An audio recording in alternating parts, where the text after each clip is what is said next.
everybody, welcome to the Comic Gamer Movie Show. My name is Deshaun, and today I'm here to review the Echo trailer. Now, there's been a lot of speculation around this Echo. Right now, this is the first video I've made since all this drama around the MCU has happened. In a span of, I would say, a day, full day, maybe two, and okay, let's say in a span of a day and a half, it has gone full circle from the MCU is dead to the MCU is crumbling. Variety put out that hit piece, and I don't care what anyone says, just the sheer negativity around it. Like, there's one thing to criticize. They were making it sound like this shit was about to explode. And it's not so much the context within the Variety article, so much as the headlines, the demeanor about it, the timing of it. And the fact that came out, and then multiple things came out. The way they would describe it, they were making it seem like the world was falling apart for the MCU. And then and I was gonna make a video about it, but then I was like, let's see. Because once I saw who wrote the Variety thing, I was like, you know what, I'm gonna wait a second. Because I feel like some of this shit isn't completely 100. I'm sure some of it is, and I haven't given anything in the MCU a 10 out of 10, so clearly I don't think everything's hitting at all cylinders, and hell, I gave Secret Invasion like a 4. So clearly I don't think everything's hitting it on cylinders.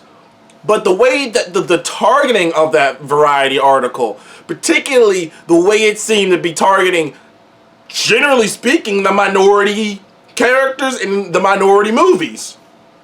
It was just very strange in the wording of it, and the way it was approaching what it was saying. It did feel targeted to me. But I digress. That's the only short thing I have to say about that. And really, I got nothing else to say about that. You know, worst case scenario, things are rough. Best case scenario, things aren't as bad as we think. And at the end of the day, the MCU's been around for a decade. You can't imagine that thing is going to be perfect for forever. The MCU was a miracle to begin with a bunch of multiple things coming into play that led to it working. It shouldn't have worked, and it could have failed at any moment. So the fact that they're having hiccups now is honestly just human at this point. But I digress. Echo. So at the exact same time, which I will be reviewing Loki episode 4 and 5, because Loki episode 4 and 5 are coming out, and they are two of the best episodes of television. Of Marvel TV that's ever been put out. And it's happening, and it was so weird that this doom and gloom shit was happening. And then Echo trailer drops, a show that everyone said, why are we getting this? This is irrelevant. Why is this happening? I'm only watching this for this. And the trailer comes out, and it is awesome. And it is so fucking awesome, and it is so fucking cool that not only does it win over people who were saying, why am I even watching this? But it also changes the conversation. Within 2 days, the Marvel completely changed the conversation, which is something that Marvel is better at than DC. Marvel's so much better at that than DC. Marvel, back in the day, it used to be when DC would have any good news, Marvel would just be like, but we're gonna drop a trailer, or we're gonna do this. I can't remember what happened, but I'm pretty sure Marvel dropped the trailer for Thor Ragnarok, at the same time DC had dropped the trailer or something, a day later, just to sweep up the noise. Because Marvel basically did that. Because with Loki episode 5 in this fucking Echo trailer, which shows itself to be a more mature, darker show, with it being a TV MA rated, which I'm gonna get into the first, the mini first this Echo show is gonna be, but it did change the conversation immediately, almost overnight. I don't even remember. It's almost like you can't even find the fucking articles in the trending of Marvel doom and gloom. You don't even see it anymore after Loki and this. So, but the trailer itself promises to be something akin to the Marvel Netflix shows. I think one of the Better Call Saul guys helped write the show. So the prevailing theory is it's gonna be a darker Breaking Bad type style-ish show. It's gonna be more crime. It's gonna be less a superhero show and more of a crime show that take place in the Marvel Cinematic Universe with characters like Kingpin and Daredevil. Kingpin seems like he's gonna be the main villain, but Daredevil seems like he's gonna show up as well following the Echo character. And it seems like the trailer was trying to really get over the fact that Echo and Kingpin share this inner rage. If you ever watched the Daredevil show, you know Kingpin can't control his anger. He's got this anger that's built up inside of him. And at any moment he could snap and just murder someone. And he's trying to say throughout the course of the trailer, obviously, as he's beating a fucking... I don't know if that guy was selling... I don't know what that guy was selling at the car at his cart, but he ain't selling shit no more as Kingpin beat him within an inch of his life. And you know right off the top that this is a different show with the blood. The blood kind of showed you that, okay, they're going for something, they're going for, this is going to be M-rated. But I must alert people, I will say, any good news is good news, so I'm happy for this. I'm happy that this show is going to have an angle that can really get people to put good eyes on it. I'm hoping for the best. Also, it's the first show that's going to release on Disney Plus and Hulu at the same time. And it's the first Disney series that's going to be a complete drop. That's going to just drop completely. It's going to, the entire series is going to drop. Now, we don't know if other shows are going to do this or if they're doing this because they don't have faith in it. There's just no way to tell. The trailer gets people excited, but once again, there's still things that make you like, I don't know. They're putting it on both. It's TVMA, so we'll see. But Marvel just announced, which I'll say is here, a new Spotlight, which I might make an entire video and talk about it separately outside of here, because here I really want to talk about, be careful with, there's a little bit of,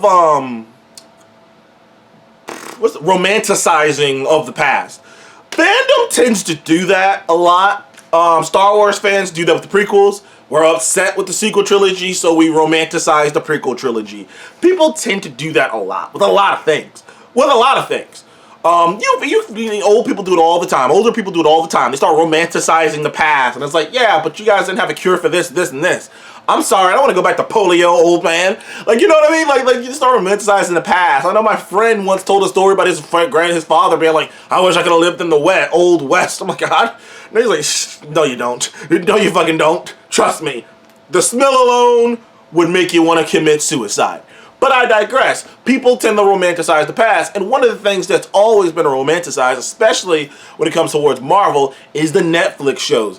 While Daredevil was awesome, was great, and was some of the best superhero stuff ever made, while Jessica Jones and Luke Cage both had some stuff in them that made them stand out on their own, and even The Punisher Season 1 did, that Netflix, people just magically forgot about all the issues. And I got receipts. You can just go type it in yourself. People's issues with those Netflix shows. Not only were they full of nothing but filler because they were 13 episodes and they had no clue where they were going, they completely did an awful job with the hand. Daredevil Season 2 was only half good because the rest with the hand was universally panned for being over bloated and just over the top.